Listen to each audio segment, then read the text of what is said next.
Ce dimanche, dominé par la tenue des élections législatives partielles dans 12 circonscriptions, nos reporters ont suivi sur place le déroulement du scrutin. Charles Niaroué est dans la région de Korogo et nous propose son compte-rendu.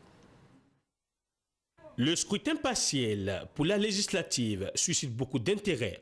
Il est 7 h au matin de ce 26 février 2012 lorsque nous arrivons à Dikodougou. Devant la brigade de gendarmerie, à l'entrée de la ville, des gendarmes s'activent à se déployer à leurs différents postes dans les lieux de vote.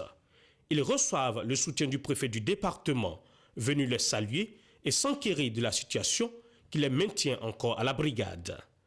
7 h 17 minutes, nous sommes au centre d'animation culturelle de Dikodougou.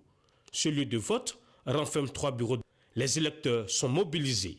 Quelques minutes plus tard, le préfet du département vient faire son premier constat de la journée. Aujourd'hui, vous voyez, nos populations sont alignées et chacun vient pour accomplir son devoir et en même temps aussi son droit. Je crois que cela se fait tranquillement. C'est ça notre habitude dans le Kouforo. Nos populations sont apaisées et elles vont venir tranquillement tout le long de la journée. Et je sais que ces populations-là vont venir massivement pour accomplir leur devoir et choisir parmi les 2 candidats le meilleur qui va nous aider à développer cette circonscription. Les seules difficultés que nous avons, c'est avec les forces de l'ordre. Parce que les véhicules qui ont été mis à leur disposition n'ont plus de carburant. Or, rien n'a été prévu à notre niveau pour régler ce type de problème.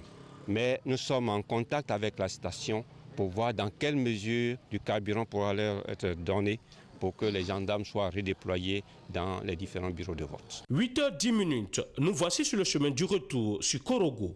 À environ 10 km de Dikodougou, nous marquons un arrêt dans le village de Kaprémé sur le candidat indépendant Bakayoko Daouda Tenemangan. Il est 8 h 58 minutes lorsqu'à l'école primaire publique de Kaprémé, dans le bureau de vote numéro 1, celui-ci dépose son bulletin dans l'urne. 20 minutes après, nous sommes à la résidence du candidat du RDR, Issa Koulibaly, à Giembe. Le candidat n'est pas inscrit sur la liste électorale de la circonscription. Il se contente donc, avec son staff de campagne et le soutien de son épouse, de coordonner les actions de ses représentants sur le terrain. En somme, à cette mi-journée du scrutin partiel des élections législatives à Dikodougou, le vote se passe bien sous l'œil vigilant des représentants des candidats, des forces républicaines de Côte d'Ivoire, des forces impartiales, des observateurs nationaux qu'internationaux et du corps préfectoral.